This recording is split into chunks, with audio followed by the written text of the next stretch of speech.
What it do? What it do? It's another Thursday, and you are tuned in to the Dynamic Perspective with your girl, Diva Danielle. You know, always got to bring the business, got to celebrate the celebrations. I got to recognize those that need to be recognized. You know, I just got to bring the tea. You know, the stronger the tea, the better it is, right? So I want to start off first by congratulating all of the graduates. We're in June, and a lot of young people are getting ready to graduate, whether it be from kindergarten all the way up to college. Congratulations on that achievement. That's a big achievement because you're moving forward and you're continuing of your education, because education does not stop. So congratulations. I want to give a big up to the parents, because I know being able to see your child walk across that stage is the most humbling moment of your life, because you see your hard work, your passion, your persistence, your cultivating and your harvesting of your legacy through education for your children. Congratulations. I want to give a shout out, again, to all the people that are out there making it do. Because you know why? You need to celebrate yourself, because when things knock you down, you got to be able to get back up and move forward. We always want things right now, but sometimes right now is not meant for us. Sometimes we just have to sit back and let it come to us. And when it comes to us, it comes in a matter of a direction, a thought, a motivation, or even just an action. We have to be able to understand when we get knocked down, it is just for us to reorganize, replan, and restructure so we can move forward. Just think about every time we have a hurricane or one of those inclement weathers. It may tear down, it may flood, may do a whole bunch of things. But then a few days later, we're rebuilding, where we're making progress to get better than where we are. And that happens in your physical, that happens in your spiritual, that happens in your mental. You got to do your work. So today, this word is about building. We are going to talk about how we build ourselves up through so much adversity, and we see the prize at the end of the tunnel. But before I get into that, I always want to tell everyone here, we keep it 100. This conversation is for you to be empowered, to be inspired, and to be able to engage with someone about a topic or subject matter that may be near and dear to your heart, because the Divas always wants to have a different perspective. Tonight's show, first of all, I was so excited when this guest told me that, they would be available to be on the show. Why? Because, I was like the kid with, looking at the celebrity with the big Google eyes and, can I touch you? Because I can't believe I'm really having this conversation with you, because of what she brought to the table, her energy, her background, her charisma, just her style alone, And for me, I am one to say I'm a work in progress. To see any woman that is doing things that are changing the culture or the narrative of what women can do is very important to me, because I want to always meet people where they are and be passionate about giving them opportunities to be encouraged and to change their blueprint. So when I met her, it started on a telephone conversation, and I felt like I knew her from the minute we got on the phone. And then when we got in person, look at y'all, the Diva didn't know how to act. I'm gonna tell you, I was just cutting up. I didn't know how to act. But to watch her engage with all the different youth at an event that we had back in February is a memory that I will always have with me, because these young ladies saw the beauty within themselves just by listening to her speak. So let me kind of give you a little background on who she is. She's a first generation Haitian American. She is a proud alum from Howard University, where she received her doctorate in pharmacy. She is passionate about empowering the younger generations through her platform. She believes that being able to bring awareness to sickle cell anemia, which happens in a lot of our African American communities, to inspire young women to be healthy, to live bold and fearlessly, is something that she wants to not only continue to give towards her legacy, but to pass down as resources and education. I am just in awe, because not only is she a doctor of pharmacy, she is also, are you guys ready? I just want y'all to make sure you understand what I'm getting ready to tell you. She is Miss Black Virginia USA 2025. Okay. She is the reigning queen and has that title. So she is not only promoting the beauty from within, she's promoting the beauty from without, and she is showing how important the spirit can bring these things together. So, like I said, you guys, I was a big kid geeking over the fact I was touching and rubbing elbows with, someone who wears this incredible crown and has this presence that is undeniably engaging. So please join me and welcoming Miss Josselli. You hear what I'm saying? I'm sorry, let me correct myself. Dr. Josselli Pamphile. Hi, Danielle. Thank you for that beautiful introduction. Hello. I don't know if I should say doctor or queen. I'm just. Hey, girl, how you doing? Josselli is fine. Thank you. Fine.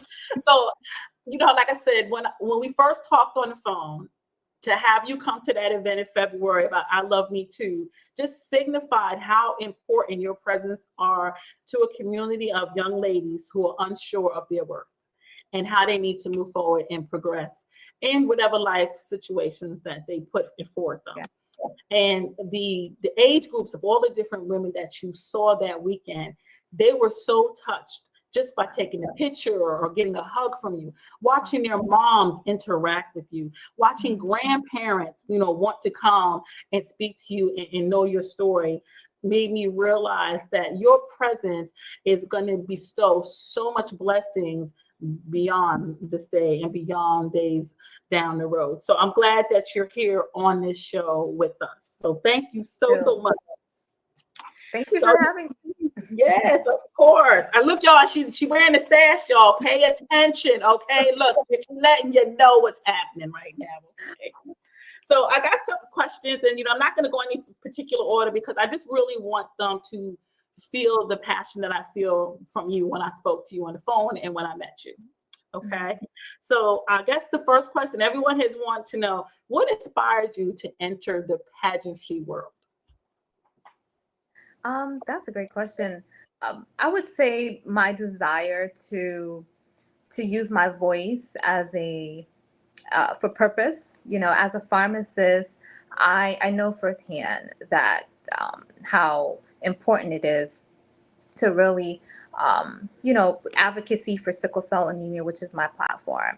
And so me being able to use my voice for advocacy and uplift women, I saw this as an opportunity for me to uplift, and my aim is really to inspire. So that was really what drove me to join.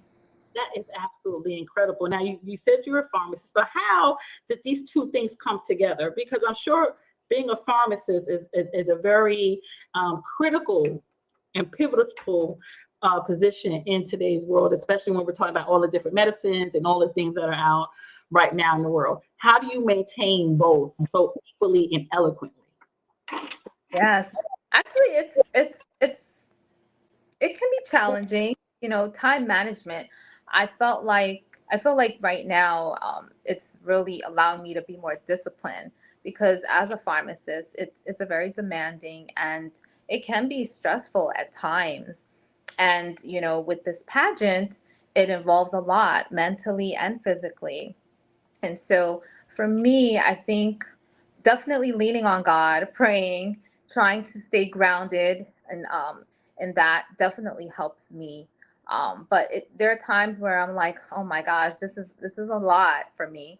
But I just always try to remind myself it's not about me; it's bigger than me, and that's really what keeps me going and keeps me motivated to want to attend workshops and um, do speaking engagements to inspire young girls. Wonderful. So has this title changed the way you look at things differently now in the world? Um, I don't think, it definitely changed the way I looked in terms of like the beauty pageant process. Mhm. It's definitely a lot of work. There's a lot that goes into the whole pageantry and bringing awareness to a cause that is very passionate to you. So I think for me, it's just more about, I found that it was a bit on the inside. Now that I'm in the pageantry world, I see that it's a lot of work. It's a lot of work mentally, and there's a lot that goes into it. So how do you prepare yourself for a competition? I'm sure there's so many different steps. And I was just looking at an episode of Dancing with the Stars, and when they be rehearsing and doing those things, and I'm like, that's like really patented. They got to learn the steps. They got to learn how to wear the particular gowns and how to address the crowd. So how do you prepare yourself for something Yeah, like that? that's a great question. I have a pageant coach actually that's been helping me because Okay. I've never done pageantry at all. When I was competing for Miss Black Virginia USA, that this was my first pageant. So I had no modeling experience. I had no experience whatsoever. And so I had a small amount of time for me to compete, maybe like three months at max. So I hired a pageant coach, and pretty much he trained me on how to walk, how to walk, and all the things that goes into being a contestant. And so for me, I think I that really helped tremendously during those months. I had to just pretty much learn the ropes. He was like, learning how to walk for me was the hardest part because again, I had no experience whatsoever. So hiring a pageant coach helped me tremendously throughout the pageant journey, for sure. And you would have never thought in pageantry world there were people that you can hire to help you get through that, because there's moments of self-doubt, when you're looking at yourself in that glamorous position. Like you sometimes have to say to yourself, am I ready for this? Am I sure I want to like put my feet in the pond and have everyone now looking at me and scrutinizing me and questioning my beauty and my motives? So for you, what was the biggest motivating factor for you? Like saying, so your self-doubt did not take over. The motivating factor for me, like as I said before, it's not about me, right? I felt like this is an opportunity for me to really just make an impact. If I can really inspire someone, if I can make an impact in any capacity. So that was what I was pretty much constantly reminding myself. Like, it's not about me, it's about the impact that I can make on these young girls. And also bringing more awareness to sickle cell anemia. As you know, sickle cell anemia is a disease that disproportionately affects our community a great deal. And I feel like, just the little things that I can do to just reach out to the community so that that can bring more awareness to people. I felt like that was motivating enough for me to want to continue the journey. Okay, so now in your platform for sickle cell anemia, have you seen more people get more involved and start asking questions from learning about your platform and being in your circle to know the signs of that, the treatments if necessary? Have you found yourself being able to now explain the importance of testing?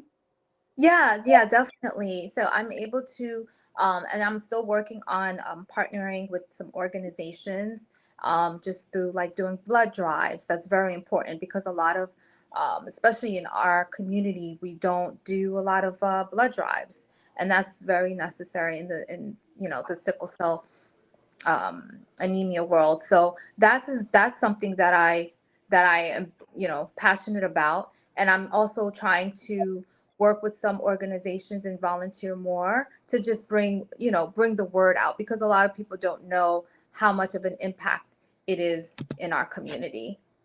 That is so true. That is so true. So next question, I guess, what were your particular mentors or role models during this period? Like, who did you like say, this is where I want to be, or this is who I want to emulate? Like, who were those people for you? That's a great question. Um, I would say my family. I come from a family where a lot of the women are nurses or the LPNs, registered nurses, and healthcare is a very big part of me growing up. I would see that, and so I would say that that did play a role in me becoming a pharmacist. Growing up, I've always had an interest in science and in service.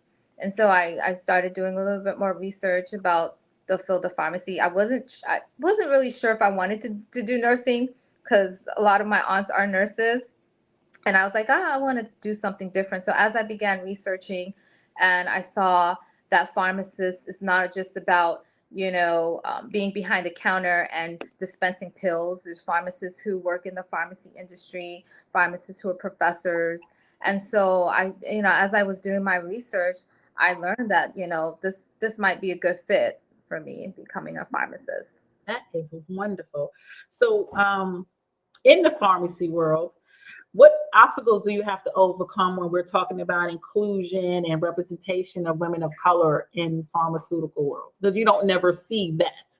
You only see the, for lack of a better word, white or Caucasian standing in the counter. You don't see too many Black pharmacists. So, what were some of those obstacles that you had to overcome? Overcome.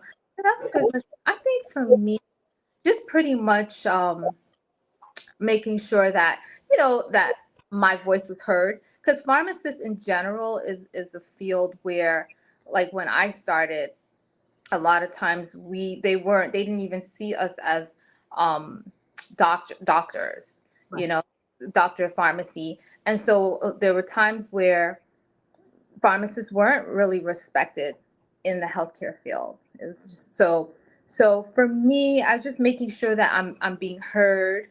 My voice is just as important as, the next person. But so that I would say that would probably be how I maintain that. Hmm. And that's wonderful. So how with patient care and patient advocacy being in the forefront now of government and things that we can and cannot do, the importance of insurance and what we can and cannot cover, how do you approach patient care and advocacy when you see someone that really needs to understand what they need to do to get healthy or start that process? Right.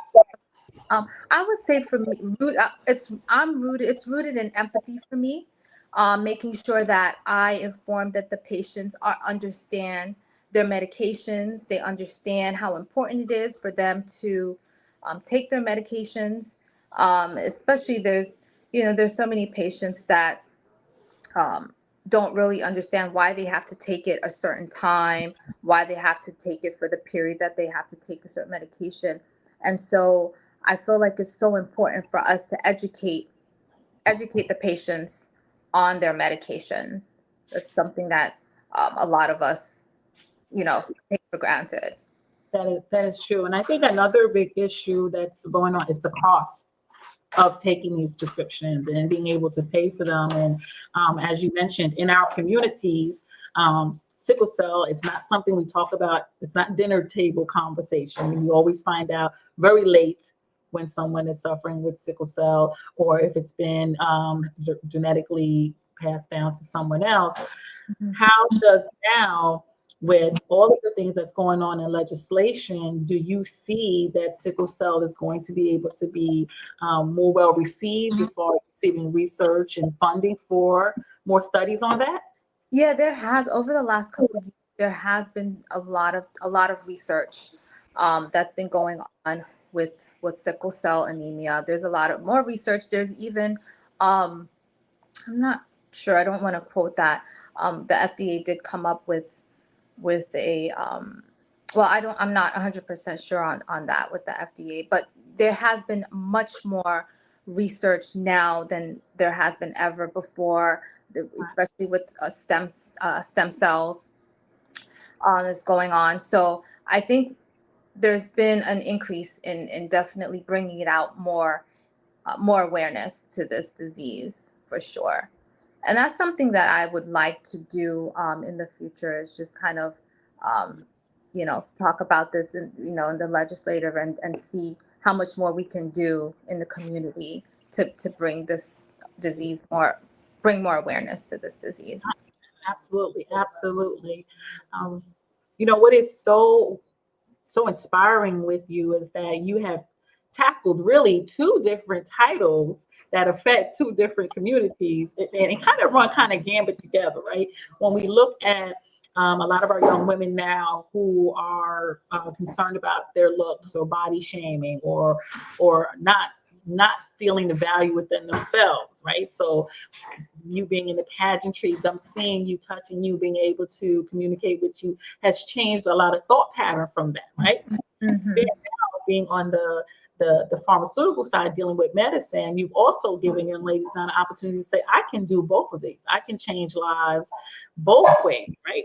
How do you wrap yourself in that title? I mean, I know you're not the person to walk around and boast, but you have really brought a lot of light to so many different subject matters just by being you and what you've done thus far.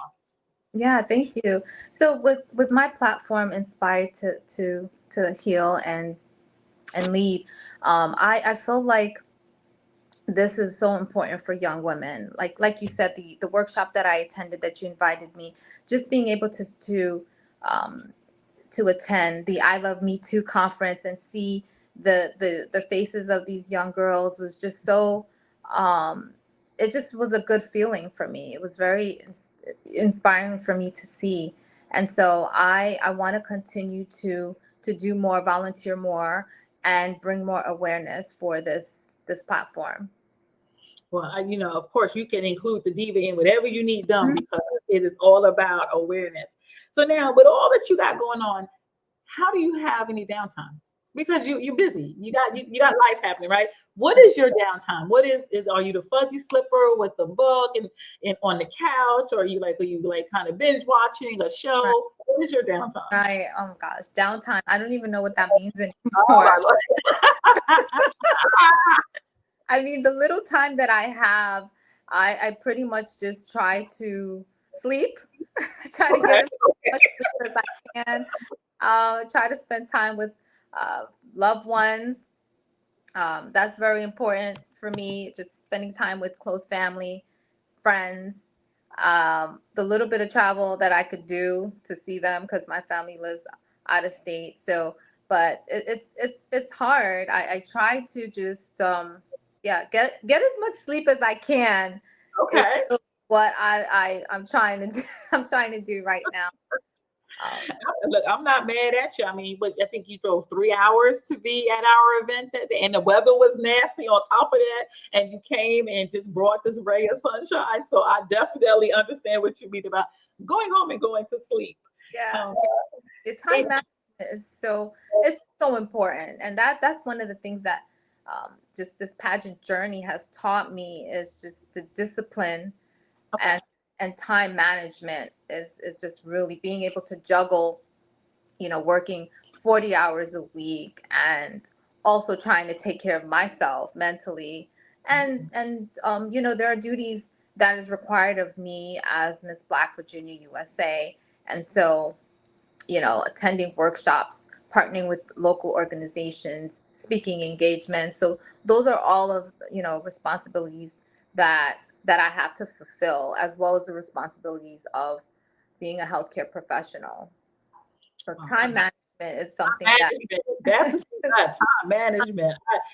I commend you because let me tell you, I'd be sleeping somewhere. I'd be sleeping. Let me ask if you had to tell your younger self, let's go back to say you were 10 years old, Mhm, and you mhm. had to tell your younger self that you were going to be doing this now. How would you explain your walk? Oh, wow. I never really thought that I would be joining a pageant at all. Like growing up, I would watch Miss USA and Miss America with my mom, and I never really thought about that I would actually be, a pageant title holder. Okay. So, but yeah, I would tell my younger self, just, make sure that you don't shrink yourself to fit someone else's mold. Okay. It's so important to just be authentic. Things that we don't like about ourselves growing up is really what makes us powerful. So I would that's what I would tell myself, and also just um don't let fear give in. There's times where you're gonna, you know, doubt yourself. just give yourself grace and don't let fear creep in throughout the journey. I love that. I love that. So now you are 60 years old and you have someone who's 20 and she's like, I don't think I can do this. How do you motivate her? Great question. I'm a believer. I'm a woman of God. So I would say just lean on your faith. That's what I like. Again, this was my first pageantry that I entered. Um, had no experience whatsoever, and I just took a leap of faith. Once I knew that I was going to compete, I hired a coach. Uh, I did what I had to do, and just leave the rest up to God. I love it. I love it. I love it. So now tell the people where they can find you if they want to partner with you or have you come speak somewhere. And then I want you to give us words of inspiration. Yes, definitely. So you can find me on Instagram, Miss Black Virginia USA. I also have my personal Instagram, which is Jador Josselli at Jador, my name Josselli. I have a Facebook, but not a Facebook official page for the Okay. pageantry. But yeah, if you can DM me on Instagram, definitely on Instagram, just creating content for that's like one of our responsibilities that we have to do. And so just DM me on Instagram, and also I'll be competing for the Miss Black USA August 2nd. Okay, And, wait, everybody, August 2nd now. Y'all heard it. I'm coming back live August 2nd. Okay. Yeah. August 2nd, and it is going to be at UDC, University District of Columbia. Okay. Tickets are still available, and so you can, if you're interested, just DM me. I can send you the link, and yeah, so Okay, I think we need to have a road trip. My podcast listeners, I think we need to have a road trip. We have to support the platform for sickle cell anemia is something that needs to be discussed. It affects our community, and we need to be prepared for this. We need to understand what resources are available to us and understand that if we do not take control of that now, it takes control of us. To our young ladies, we need to also understand the importance of loving from within to without, because you have to be able to love yourself, ground yourself so you can move forward. So now give us some words of encouragement before we go out. yes, definitely. Word of encouragement would be, again, don't let fear creep in. No matter what anyone tells you, is you can do whatever you want to do. I know it sounds cliche, but you really can. Like for me, this was something I never really imagined that I would be a title holder, and I just took a leap of faith. And here I am today chatting with you about my pageant journey. And again, I'm a believer, and I always, tell, just young women, just trust in God, lean on Him, do your best, and everything, and just leave it up to God. Definitely, definitely. I'm definitely going to ask you to send me that link because I know we can put a road trip together. And yes, you're going to make us definitely have to tell us to leave the audience because we're going to make a whole bunch of noise. We're going to have shirt signs and everything. We're going to cut up. Okay, Look look. forward to it. We're gonna act a fool. The diva gonna be in the building, and they gonna know I'm gonna be there. So yes, I'm gonna definitely get that link for you. But I don't want you to go anywhere. I want you to stick around Okay. after the show. But what I do want to say to you again is, please, please, please, you have brought such a level of encouragement, wisdom, elegance to so many people that you have met, not only through just me, but the people I've seen you interact with. You have a gift, and your gift is lighting the room as you walk through this.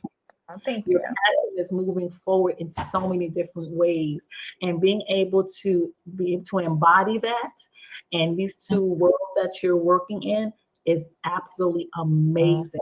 And I commend you, and I thank you because your humility is the biggest thing that stands out first, next to your smile. So I'm so happy that you took this time to be with us on this podcast because look at here, y'all. I know somebody who's important that wears a crown. So I'm getting all geeky now right now because I'm so excited that I'm talking to her again. But I definitely want everyone that's in earshot listening to this podcast to know that there is nothing you can't do. It has been said that you have to take a leap of faith, but you have to have faith. And without faith, you can't move forward. So, yes, we have to remember that what you said, you just thought about it 3 months later, you did it, and now look where you are now, right? So, it can be done. It can definitely be done. So, don't go anywhere. Let me close out and then I'll be back, okay? Thank you. All right. So, everyone, as I said, this show was about understanding that you can have disciplines that move simultaneously in two different lanes. Our guest today not only showed you that her passion for being able to help people in the health industry also emulates in her beauty when she walks across the stage. There is nothing you can't do without having a level of faith, but most importantly, you have to be able to listen to hear instead of listen to respond. We all have architecture that we're trying to build. We're trying to build ourselves up because we want our foundation to be strong. But our foundation cannot be strong unless we have faith guiding us. We must be spiritually aligned to move forward so that we can impact change. You cannot say that you are changing if you're not ready to understand the elements of what change represents. In other words, you got to do your work. You have to get right to be right. And as hard as that may be, there are resources that are available to you. Because when something knocks you down, it does not break you. It just makes you work harder for you to stand up. And when you stand up, you appreciate the fact that you're standing up. So, I always like to drop some gems on you guys when the diva's talking. But this episode just absolutely demonstrates the importance of remaining focused, following your dream, knowing your passion, and knowing that God got you. Because God don't give you nothing that you can't handle. Trust and believe that. You better get into your book. Until next Thursday, you guys, I want you to be safe. We're in the month of June. We're 6 months already into the year already. What have you done? Have you done something that's made you feel worthy of success, accomplishments, love? Do you need to change some things around? Let's do that. You still have the rest of the year to accomplish that. And you can do that with resources, with spiritually being aligned, and finding yourself. So until next Thursday, it's the Diva. I'm out.